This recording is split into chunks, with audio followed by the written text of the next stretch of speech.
Welcome to a sunny mid-Ohio. We are here for round 6 of the America's Rallycross Championship and the last round of the ARX 2019 season. It's been exciting up to this point. You can see behind me, we're standing on the pre-grid here.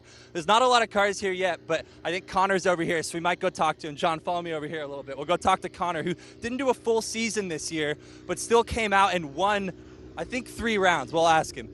Connor, you didn't do a full season this year, but you still got out. You won a few rounds. What does that mean for next year? What's your plans going forward here? I mean, we don't really know what the plans are yet, but, you know, hopefully we'll be back in ARX again. I'm not sure if it's going to be another lights car or a supercar. You know, we'll have to see what it comes to. But, you know, I have a good bond with DRR now, so hopefully we can work something out for next year. Great, well, good luck today. Thank you. John, we're going to work our way over here. One of the things that's changed this time is they're not going to take that quick right corner off the straight. The first lap only, they're going to go up the straight, and instead of it being a right-hander in second gear, it's probably going to be a right-hander in top of fifth gear. So there might be a little bit of carnage, but for right now, I see behind me Foust McConnell, who is the championship leader right now, and barring any sort of crazy mishap, he will be crowned champion, maybe today, maybe tomorrow. But hey, Fraz, our championship leader here. You know, you have the Jamaican Prime Minister tweeting about you. You have Usain Bolt tweeting about. I mean, what? It must feel so great to be in this position. You're holding the championship lead. What's the strategy for today and tomorrow? I mean, right now it's just gonna be conservative, but not too conservative because the track is really getting dug up. It's gonna put a lot of damage onto the cars out there. So I'm just gonna do Q1 like normal, but still a lot of pace. I'm so happy the whole family made it out. There's a big Jamaican posse, so that's definitely helping my spirit right now, and yeah, I'm looking forward to Q1. Great, well, good luck. And as always, we're going to go back up to our commentators, Bucky and Andrew. Thanks, James. Great introduction to the weekend here at Mid-Ohio. It's sunny. Look at this. We've got the sun in our eyes. We've taken the canopy off. We're all ready for rain, which might be coming in tomorrow. But either way, you know, we're going to settle some championships, rain or shine.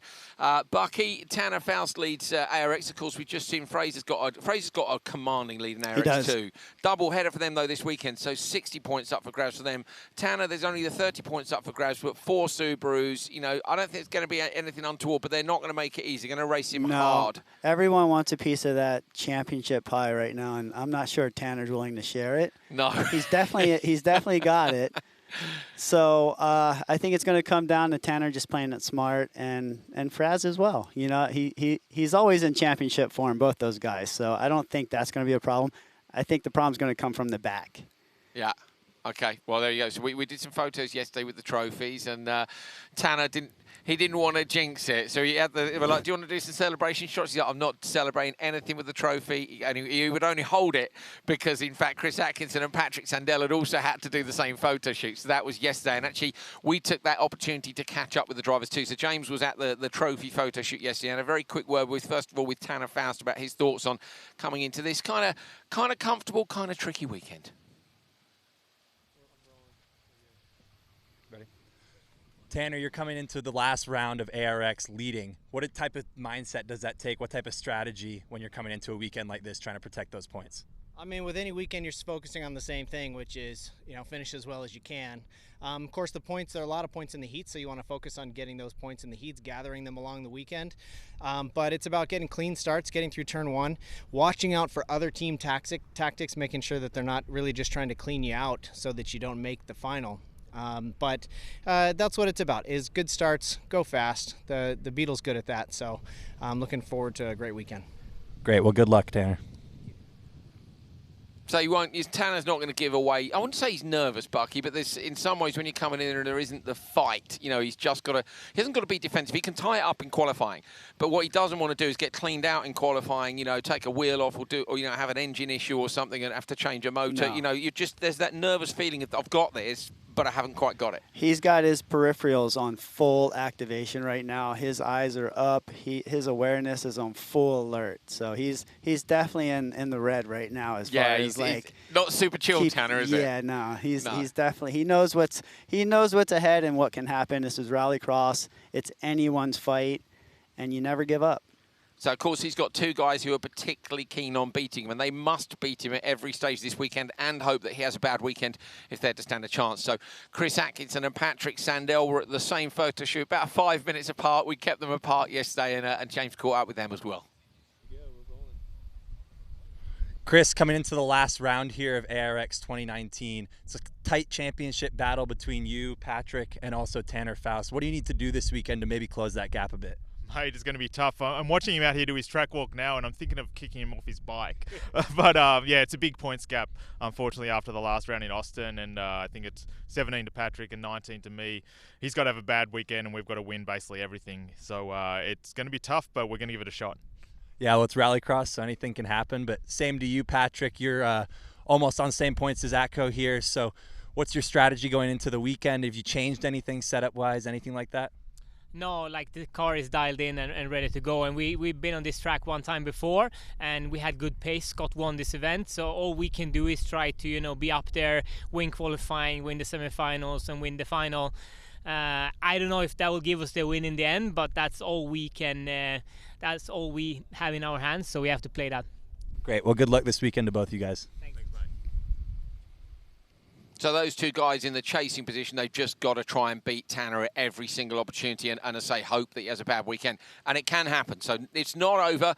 Stay with us. You're going to be able to see all the qualifying sessions, of course, for ARX and ARX2 right through. Remember, ARX2 is a double header, so we're going to have their semis and final later on today. And this is the track on which all the action is going to happen. Now, bear in mind, off that start, they're not going to make the 90 right, which is just after where the finish line is on the first lap. They're going to go straight on up through the sweeping right and left to the Joker split, and that is going to be mega fast. So we're going to take a look at that with Tanner Foust from this morning's free practice session. So let's take a look with Tanner riding on straight off the start. So releasing the handbrake, here we go, 2, 3, 4. This is the turn on the right that you will be avoiding. Fifth gear, Bucky, with the barest of lifts. That's the first time I've seen that on the board, it's man. flat out. That's like...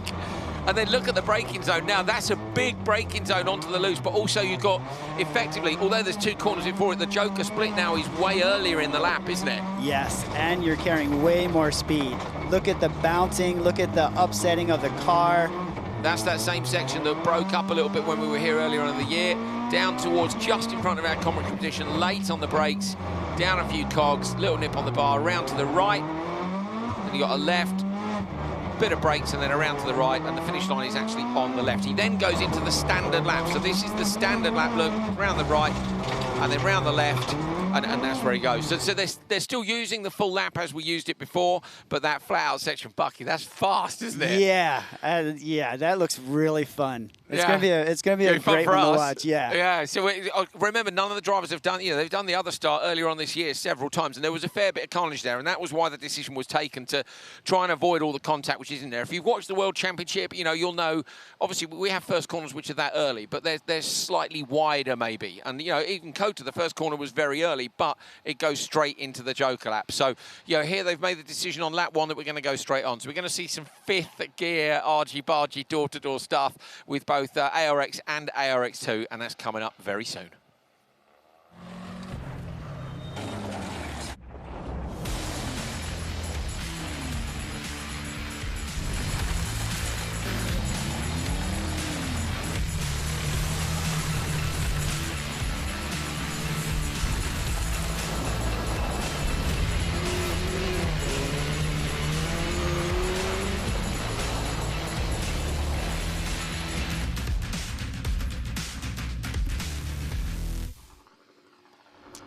Well, we've got cars on the line and good to go. You can see Connor Martell down there, who James Rimmer spoke to just earlier. There he goes with his practice launch. Our cameraman is right up next to us in our little perch here. So that's the view that you've got from the side there is the exact same view that me and Bucky have. Michael Leach. Interestingly, Michael Leach has chosen not to do a practice start there.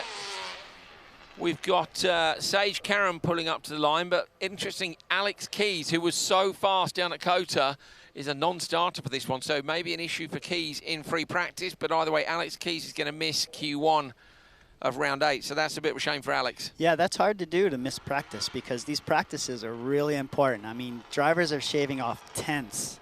So he's missed practice potentially, and now he's missing Q1 as well. He's going to be massively on the back foot, Bucky, so Keys is going to miss a whole session as well. So they must have had an issue this morning. We'll try and find out what that was. We were flat out this morning making the highlight show, which you guys can see on CBS later this week. It's on Wednesday night, I believe. But, of course, you can see all the action anyway streaming this weekend. We'll be streaming on Twitter, Facebook, and YouTube. No excuse. Notice how the start is slightly uphill. Makes it hard, doesn't it? It does, yeah. So you'll see some guys stawing, maybe double clutch kicking. Interesting to me, Leach didn't do the practice start. For me, that's to keep the temperature out of the tyres, Bucky, and that's not a bad idea. In an RX2 car, ARX2 cars, even on the flat, you know, James has said before, hasn't he, there isn't really enough power just to completely spin the wheels up. So you do the practice start and put some temperature in there, and you risk bogging even more. Yeah, you do. And I don't think there's much rubber laid down right now, so these guys might be getting off the line pretty good come now, but well, we'll come see, race time it might gum up, it might rubber up. Okay, well, we'll see what happens with Michael Leach once, whether or not he was right not to take that practice start, whether he's going to be able to beat Karam and Martel off the line. To be fair to Michael, he's still learning. Yesterday he was playing American football again. So he had a football game last night, which meant that he couldn't make it to the track until this morning. So yesterday, Travis Peacoy, the supercar driver, stepped in to do his grid selection for him. But unfortunately, Michael was the last name on the draw anyway, so it wouldn't have made any difference. So left to right, you have got Connor Martel, Michael Leach is in the middle, and Sage Karam on the outside. Karam has had 3 second places. He's desperate for a win. We know how fast he is. Very, very even start, so it doesn't look like he made a huge amount of difference not to do that tyre warm for Leach, but Karam seems to have got the selection of gears right, and Sage Karam's going to shut the door. Martel slots into P2, and that's our first look at this super fast start. Michael Leach, in fact, peels off to the left and goes Joker. Look at Martel big on the rotation handbrake. with Martel. Didn't hurt him, though. Got the car rotated, pointed. Held on to that quite well, didn't he, to be fair? He did. So good job by Martel up in turn 1. He's been beaten down to it by Sage Karam. Now, this was the braking zone which broke up a lot when we were here early in the year. To be fair, they've done a lot of work on the track, and that looks better to me. See the dust in the background. Michael Leach bursts out into P3, having taken the Joker. What these drivers are going to want to watch for is turning the wheel and clipping these tires. You will break your steering fairly easy. A lot of that happened in practice. Do you remember Fraz did it earlier this year as well, didn't he? A few drivers had it happen in practice today. I believe McConnell and Michael Leach. So broken steering for a couple of people in practice, and we say Fraser missed out on some points earlier this year. I remember he parked the car up against the fence. He was very disappointed. I think he clipped the tyre down in the last corner. Fraz, not in this race, obviously he's coming up in the next one. Fraz is going to want to be saying Supercar, Bucky. He just needs to give those tyres an extra couple of inches, doesn't he? Yeah, you don't want to keep it too tight. You're gonna want to play caution when they get into racing, they're going to be getting a lot closer to be cutting these times and taking more risk. But right now, as you can see, they're keeping it nice and clean. Yeah, Karam out front in Q1. Super smooth through that last left-hander. It's all uphill as well, Bucky, from the last corner, so this is into the tight and twisty section again. You see that the track's in good condition there. The track is in good condition, but you can see some of these ruts, and some of the cars are hitting it. The RX2 cars take these ruts a little bit more aggressive, and they kind of showcase a little bit more of the damage of what they do to a car, because they don't have the suspension that the supercars have. Look how close Sage came to that tire barrel. And he's done the Joker and come out in front of Connor Martel. So Sage Karam right out in front here. He's putting down a marker for Q1, isn't he? That's a great drive to go and take the Joker like that with huge entry speed. You can see how he carried the speed nicely around the outside. Martel's going to have to Joker on the last lap. I remember they're racing for times in qualifying. Bucky, they can still race each other, but as a general rule, if you do that, you slow each other down. And we saw that in Kota, didn't we? We saw the guys slowing each other down in ARX2 with a bit too much racing, which was what we were seeing at the start of the year. Then they got their heads into gear and they were like, right, this is about race time. Martel had to check up right there. He was carrying more momentum, so that's going to hurt him in times. So Martel will clock, won't he, the fact that that is a part of the course where he's potentially quicker than Karam, but Martel goes Joker, Sage Karam on the inside, going to be on the brakes. Dirt hairpin on the inside, super wide open, tarmac hairpin on the outside. You come around that bell and carry the pace onto the jump, where, of course, we saw Atco and Sandell get together. There was a little bit of air there, too, so the jump looking slightly reprofiled. Ooh. Right touching onto the tyres from Martel, sideways out onto the back part of the course. Can still see Michael Leach, we can see from the commentary position, is still there, but Sage Karam's going to stop the clocks here to give us a target time for the weekend. And it is a 3:24.8. So 3:24.8 for Sage Karam. Michael Leach crosses the line in third place, some 12.5 seconds behind. Michael Leach is still pushing out there. I don't think he's quite realised it's the end. We haven't done what we did in COTA. We did have one 5-lap qualifier in COTA, didn't we, Bucky? Yeah, we did. Slight mistake from the flag marshals. And we had some missed jokers. We did. We had Quite a few missed couple, jokers. yeah. I think COTA, because it's such a short track, I think that's quite an easy thing to do, isn't it? Yeah, apparently so. 4. You've only got to count to 4, haven't you? It's, Yeah. but it's not that easy when you're in the car. No, I think they're probably focusing on some racing and some jersey walls. Rolling back to the paddock, we're going to be able to take a look back at the action from that one. Pretty simple, straightforward race, I think. So it was a good start by, particularly by Sage Karam on the outside. Martel there was aggressive on the handbrake, Bucky. Was that to try and turn it in early, or do you think he left the brake in slightly late and just had to scrub the speed off? You know, I really don't know. I think it comes down to maybe it was the first lap and he just first time driving the course. He's quite loose, isn't he, Martel? I say they've all had I think most people only got 8 or 9, maybe 12 laps of practice this morning, but it's been a couple of hours since then. So Sage Karam takes the win, and he's with James now. Sage, you had a strong performance in Austin, and here you're starting it off great again. I know you're still searching for that top step, but it must feel good to come off the track first after that first qualifying heat. Yeah, I mean, hold on. I mean, you know, mostly our issues have been, you know, struggling early on in the weekend. You know, we've had bad starts usually in the beginning, and it's kind of put us behind. You know, finally got a good start. I don't think being Group 1 was necessarily the most ideal thing. You know, they just watered the track during that break, so the first 2 laps it was pretty wet, pretty slick out there, but started coming in, so, you know, dusted off the track for the Group 2 boys here, so, you know, that's just luck of the draw kind of deal thing, but hopefully the run was good enough to, you know, keep me close with them and put us in a good restart position and take it to them. Yeah, and we saw that start. It obviously got you such a good line into that first corner. You think that's going to be really important this weekend? Yeah, especially with, you know, making the straightaway there longer, you know, not going right into the dirt. Because if you don't get a good launch, I mean, you're basically going to be cleared going into the fast, you know, S's. So, yeah, starts are going to be everything, I think. And with these short races and rally, you know, in rally here, it's just really, really hard to recover from a mistake. And if you don't have a good start, you don't got a lot of laps to get it done. So, you know, thankfully that was probably the best start I've had all season. You know, I'm turning into a veteran, I think. I don't know. I got 3 races under my belt now, but I'm loving it. I'm having so much fun. You know, it's good to get that first win. But, you know, I want to get my first overall win. I'm tired of second. Well, great. Good luck the rest of the weekend. Bucky and Andrew, back to you.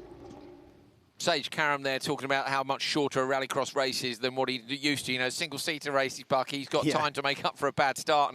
And yeah, he's only done, this is his 4th event. He's learned you've got to kill the start. No, he's done a really good job. Technically, you can see, I mean, he drove the course really well. You saw Martel come in, a little hot on the handbrake. He said he just watered the track.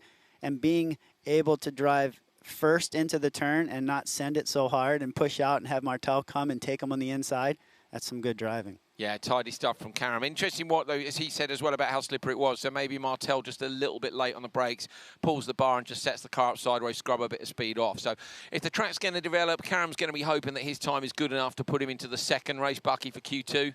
Yeah, I think so. It's possible. The track is definitely going to dry up, though. We're going to see a big difference in times. Yeah, I don't know. It's going to be tough to get out of that first one if they keep watering the track. So we've got cars pulling up to our left. As you probably saw, we were taking a little peek across. 4 cars on the grid for this one. I say Alex Keys was missing from race 1. Hopefully he'll be back out in time for Q2 because Keys was on fire at Dakota. He was super quick again.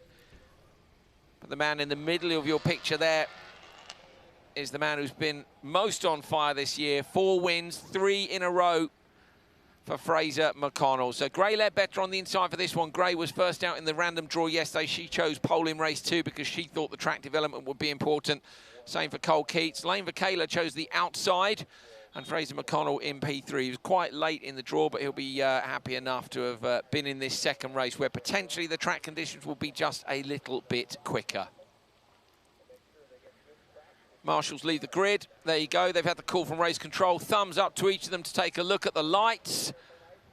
Fraser McConnell will want to get out in front if he can. Cole Keats is quick too. He should have the edge on Vakala and Ledbetter. I think Vakala's jumped the start. He has right-hand side of your screen, left-hand side of the grid. You saw the nose of the car come up. Jump start sensor on the bottom of your picture there. Look at the jump start sensor in front of Fraser's car. You can see it standing up. I mean, if you look in front of Vakala's car, you can see it lying down. So Marshall comes in now. Check out the LEDs across the top of this post. So you can see them moving. They're white and then they go green when they're in that zone, which is 12 centimetres away, which is what, 4 inches. So there's a proximity sensor on there, and then you can see they go red, and red is effectively saying you're close enough. The bucket's hard, is it, to move a race car on a hill like this with a race clutch as well? It's like worst case scenario. Like I said, it's slightly uphill. The clutch is really hard to engage, and it wants to stall. So to get it primed and up to that location, you almost want someone to come behind you and push you up there. Yeah, just give it a little nudge. You don't want to be holding it on the clutch. So they'll try and find the bite point. They'll get the clutch just up to underneath the bite point for the start, and then it's high RPM in these cars. All-wheel drive anyway, reasonably warm day on tarmac. 2 jokers for Vakala, that's the penalty for the jump start, as I'm sure you guys know by now. Look at the marshals in the background, they've got that dialed, haven't they? Right, here we go, start number 2. If Vakala jumps again, he's DQ'd, so he'll be very, very careful.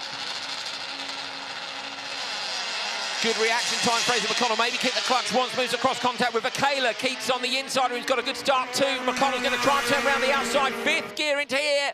Oh, super close on the tyres on the inside for Cole Keats. McConnell, though, is brave. Runs a bit wide, decides to go standard lap. Ledbetter looking up the inside of Vakala. Holds on to P3. She's going to try and get past Keats as well. Really nice move on the inside by Gray. She wasn't able to hold the position. She ended up in 3rd.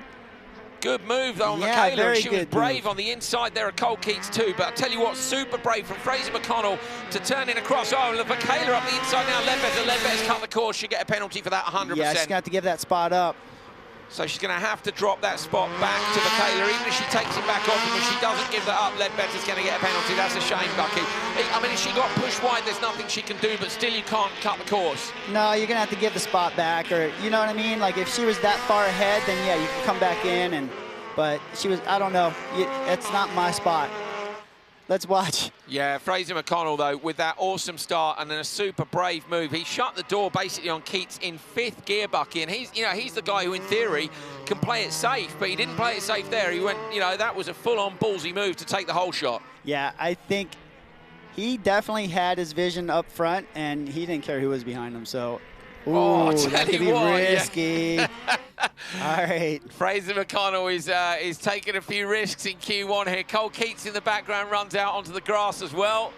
Well, good on you, Fraz. Like, we know Jamaica's watching. How about the Jamaican Prime Minister tweeting about a Jamaican driver, Bucky? That is epic, isn't it? Well, that's got to carry on your shoulders, you know?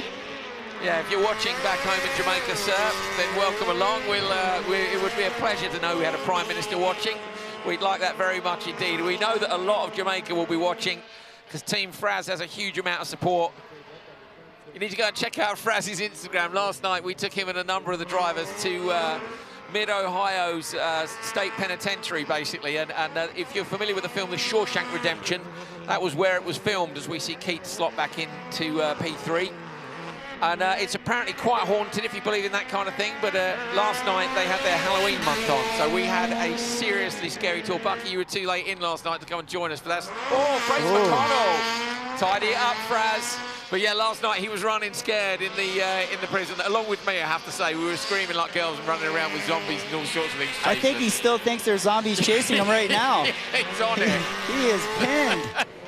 All right, Fraz, you can chill out a little bit. You got some distance on. You Keats. got a good lead. The zombies are gone. We're all good. We're all good. But I'll tell you what, he's pushing hard, isn't he? I'd love to see Fraz in a supercar next year. I can't wait to see these times he's putting down.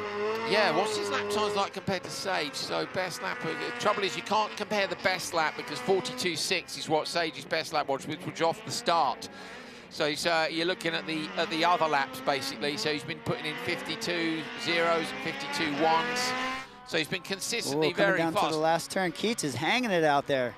So Keats is trying equally hard, isn't he, and not getting the same lap times as Fraser McConnell. Checker flag is out. Here comes McConnell now. Time of Karam is 3:24.8. And it's a 3:26.7. So 3:26.7 for Fraz is not enough. So Sage Karam with a 3:24.8 wins Q1. So Sage Karam in the trickier track conditions. We saw one mistake from Bucky. Bucky, not from you, Bucky. You were awesome as always. We saw one mistake, Bucky, from Fraz at the bottom of the hill, but that wasn't big. 2 seconds, was it? No, not at all. So where is the track at this point? That's insane that the track got actually slower. Did it though, or is that, you know, have Sage's team found a better setting on the car? I mean, or to me, McConnell he looked quick and he looked tidy. He was trying hard out there. Yeah, the times show something that I don't see. No. From me, the lap times look great, but you know what? It doesn't matter. Here's a look at the start. Fraser's only got one job to do, and that's to, you know, haul in some points today. And P2 to Sage Karam isn't bad. We missed there the super high-speed merge. This was in the background. You see Gray Ledbetter, who managed to get past Lane Michaela, but then I want to see what happens with Lane at this overtaking point of the next corner. To be fair, Lane shoves her from the back and then hits her in the side, and then actually pushed. No, she couldn't have turned in, so I'll take that back. We've done Gray a bit of an injustice there. So there's contact under investigation between Lane Michaela and Gray Ledbetter, and I have to say I'm wondering actually if Michaela might get the penalty. So anyway, Fraser McConnell takes it. He's with James Rimmer now. Raz, we saw you come really fast down that front straight into that new corner there and then cut across. So it was a little bit hairy there. Yeah, no, I mean, I didn't get the call that I was clear from my spotter, but I didn't see anyone to my left or to my right, so I figured I had enough to make it in. Turns out it was the first corner I made it through, and it was a success. It was a little slow to get P1, I just heard from my spotter, and I made a mistake on lap 3, just trying to push the limits. So we have an hour to recoup before the next heat, and I'm going to come out blazing. As always, good luck, Fraz. So Fraz said he's made that little mistake, which he did. So here is the result. Fraser McConnell with a 3:26.7 and Sage Karam's time was a 3:24.8. So you got Keats, Ledbetter and Lane Michaela. We're waiting on that contact being under investigation between Ledbetter and Michaela. Yeah, I believe that Sage got into the back of Gray pretty good. Yeah, not Sage. Lane. Yeah, Lane. Lane. There was contact on the way in, which then pushes Gray wide. Gray then there's contact again through the corner, and Lane kind of moved her across there where she actually had no choice. So we came to that. You know, fair enough. We made a call during the race. We saw the end of it. Yeah, and I think looking back at it, actually, to be honest, I'd be surprised if Lane. Basically, that's the pushing thing. You can't just push somebody wide to pass them. You can stick it up the inside, and you know the second part of the move was kind of okay. It was pretty aggressive. Yeah. But as he nudged her on the way in as well, and then in the corner, and then squeezes her to the inside, I think they'll let her off. What do you reckon? I think her airbag deployed. Yeah, well, there you go. On that braking zone. Yeah, there was definitely a little tap from behind. Definitely a little tap. So that was the result of Fraser McConnell's race. We're going to take a look at the moment at the standings for all 8 of the drivers. I can tell you Alex Keys, of course, is at the bottom of that table because Alex didn't make it out for his Q1 race. So a bit of a disappointment for Alex. It is. And Sage, 2 seconds up on. Yeah, that's what I was Fraz. going to say. So where Fraz said he made that one mistake, for me, when he sees the time, spotter said you're a little off P1, he's probably thinking there's 2 or 3 tenths in it, and that's that mistake. There's 2 seconds in it. That's not 2 second mistake. No. So there's a little bit of work for Fraz to do. He'll want to beat Sage. He's beaten Sage 3 times now. Sage was joking last time out of coaches, I keep getting beaten by this guy. I don't want to get beaten by him again. So at the minute, it's advantage Sage Karam, but it's still a massive advantage for Fraser McConnell in the championship. So stay with us. We've got Supercar coming up next.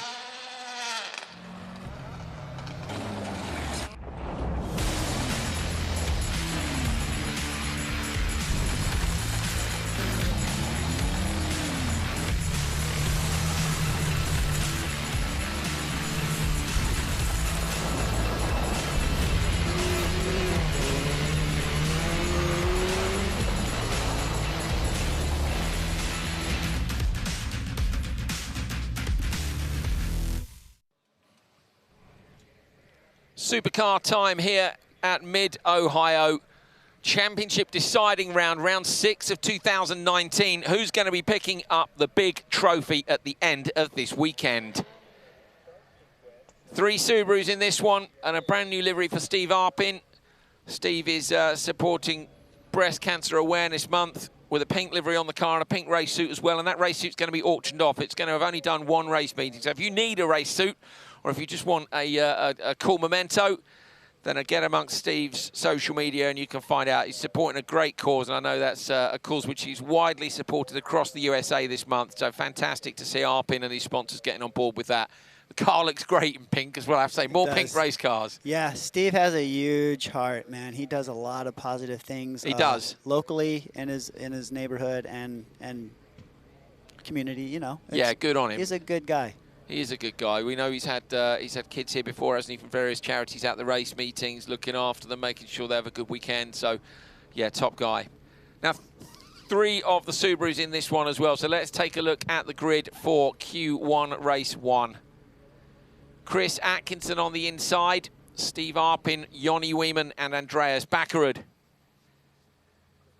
Now in the random draw yesterday, Tanner Faust's name came out first, but I think he was lucky then that the Subarus didn't come out directly behind him. So Faust went for pole in race 2, thinking the track would be cleaner. But then I think, I don't know, it might have been Atco and Arpin, I think, were out next. But I was thinking, would the Subarus fill up the race with Tanner and try and make his life hard? But they haven't been able to do that. Oh, sideways off the line. Arpin's lost it a bit. Weeman's done well, but Atkinson's going to get the whole shot on the inside. 3 Subarus around the outside of Arpin. It's Weeman who goes into P2. Atkinson's going to go standard lap. Weeman goes straight to the Joker, and Bakkerud goes with him. So Bakkerud lost out, got P4 in the start, goes straight into that Joker. And Bucky, look at the speed differential. It's actually pretty quick around the outside. They've jokered, and they're back on the tail of Arpin straight away. Yeah, look at that. Look how nice those Subarus look over that jump, and they tucked right in behind Arpin here. So he's going to have to keep his eyes up and not drive his mirrors because they're all on the back of Arpin. If he drives his mirrors now, he's definitely lost out. He's got to just try and get the laps in and gap them, because then he can take his Joker and maybe slide out. But that's interesting, just how much pace people are carrying around that tarmac Joker. Could rain tomorrow, Bucky. You know, I've got to be honest, I wouldn't mind that. It's going to liven it right up. Not that we need it. No, I mean, I don't want to sit out here and commentate in the rain, but boy, would I like to watch a wet race, though. Yeah, it would be interesting. There's nothing like an even playing field. Arpin's wide in that left-hander. The previous, right-hander 2 corners previous, but he's staying out on track, and that's not going to allow Weeman really to make any headway. Atkinson getting slightly away in front. We don't know quite what the Joker Delta is. Interesting. Okay, so there's no action in Q1 between, if you were watching a minute ago, Gray Ledbetter and Lane Vakala. I'm quite surprised about that. So maybe they figured out it was 50-50 if they thought Gray had cut the track and Lane was hit, but we felt possibly Lane would get a penalty for that. There we go, stewards have decided. So back to Supercar. Atco leading from Arpin. Look how smooth the dirt looks. Yeah, track looks good. Yeah. Looks good. But it's still quite dirty, Bucky, and I don't know that we're not going to see a blue groove quite like we saw in Kota, are we? No, we're not. Not quite yet. Atco stays out the standard lap, and this time Arpin goes Joker, so Arpin might get Bakkerud if he's lucky. Around the outside, there's Arpin carrying all that pace, and Weeman on the inside. Oh. Going to be side by side, but Arpin's going to get Bakkerud just, my goodness me, that was brave at the merge over the jump. Holds on to the position. So first lap Joker, you know, if there was 3 cars went Joker and you were in P4, sorry, 3 cars went standard lap and there was a bit of nudging and so on in that hairpin. I think a first lap Joker, if you lose the start, is absolutely the right decision. It is. It totally is. You kind of want to go on your own, though, don't you, and have those guys have a fight, because what you want is 3 cars on the inside. 2 cars on the inside, they're not going to hold each other up that much. A lot of dust now for these guys in terms of visibility. Yeah, so dust plays a big factor when you're coming up on a hairpin of tire. Yeah, it's hard to see. Yeah, it's really hard to see, and you're fighting for position. Atco goes Joker.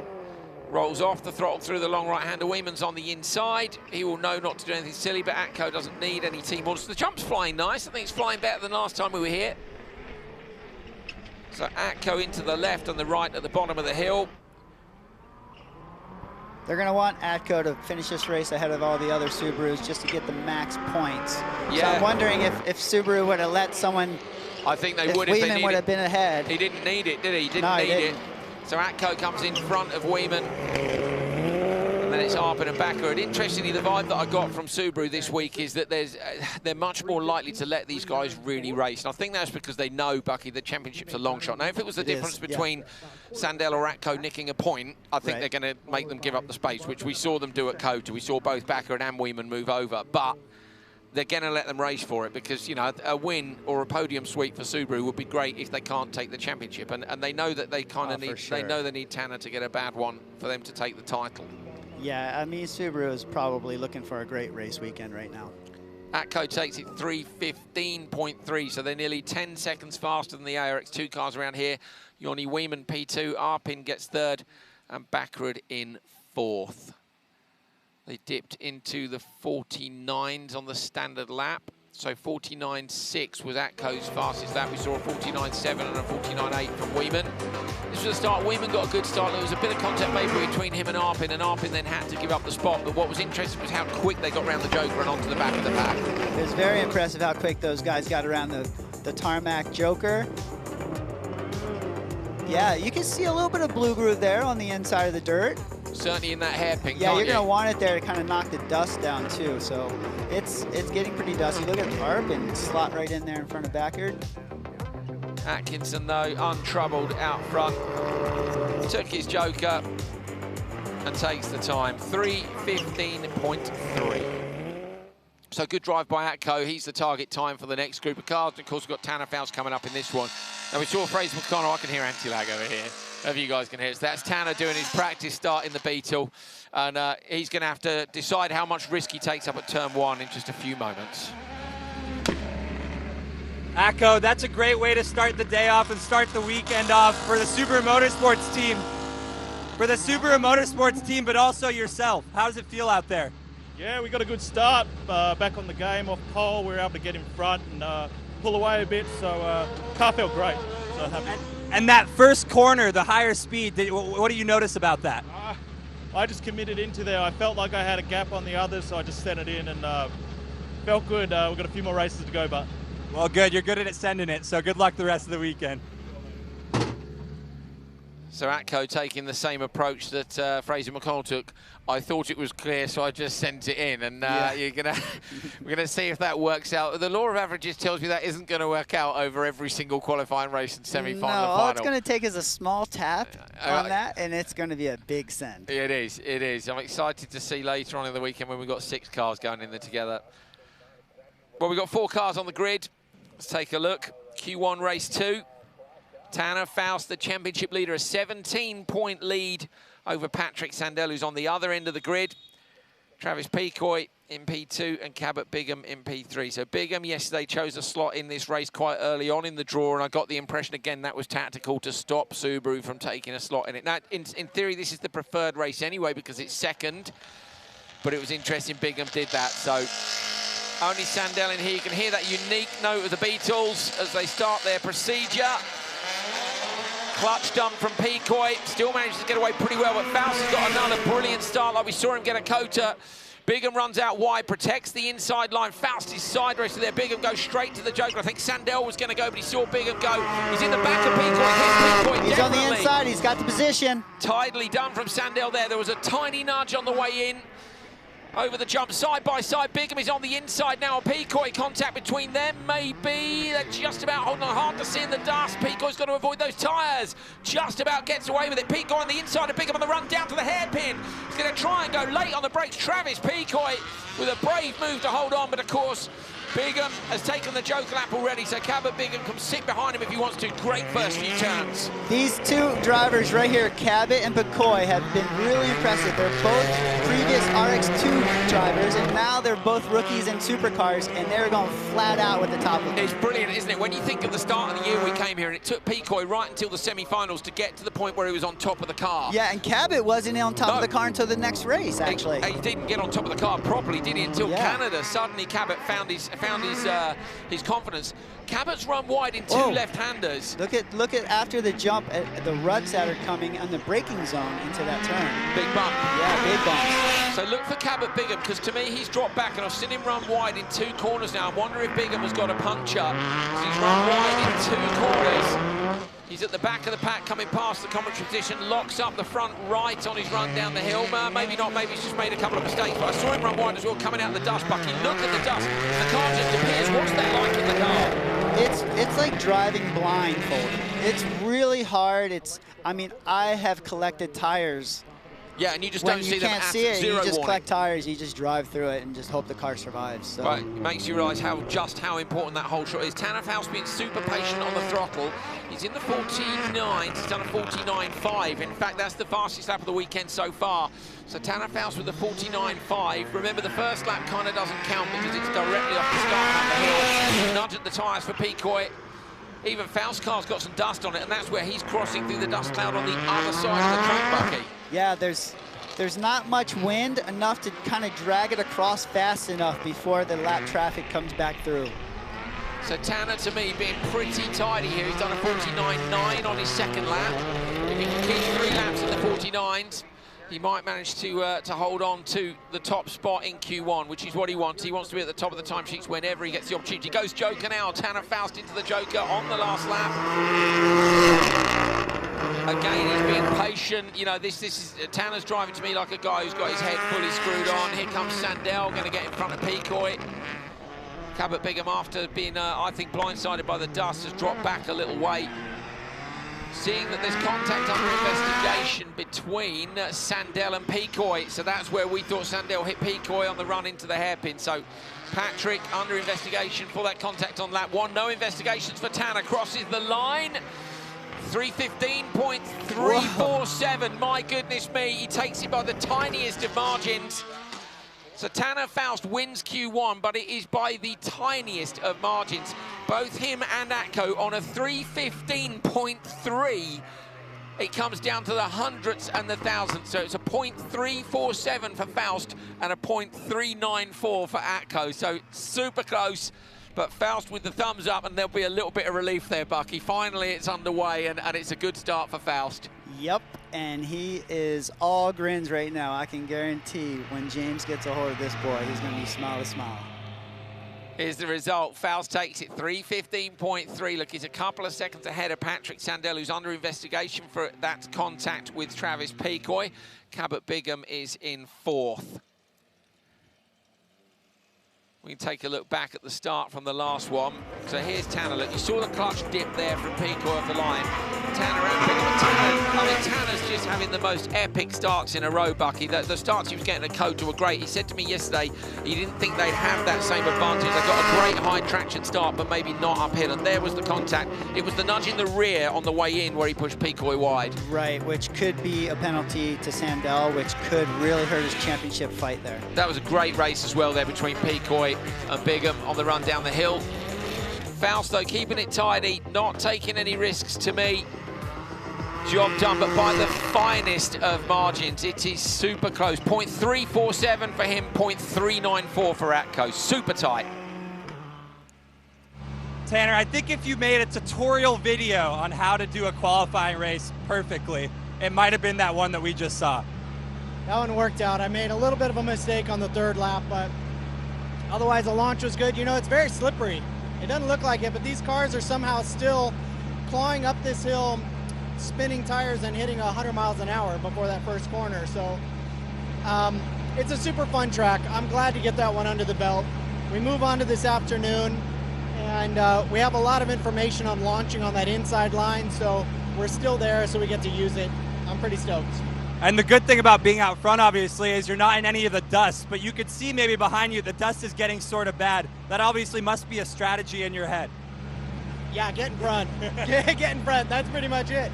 Now, the dust here last year in the race, I literally had to stop on the track because the dust was so bad. But so yeah, hopefully today we'll do the best we can to stay out of it and just get good launches.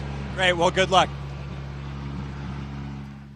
Interesting what Tanner said there. So yesterday he was first in the draw, so he chose pole in race 2.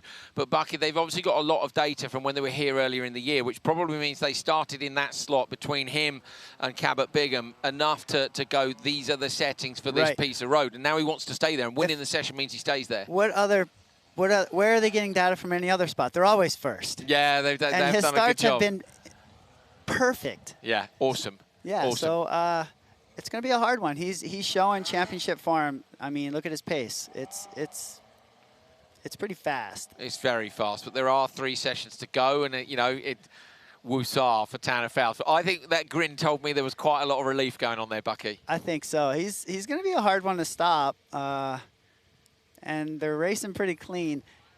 Yeah, let's see what happens.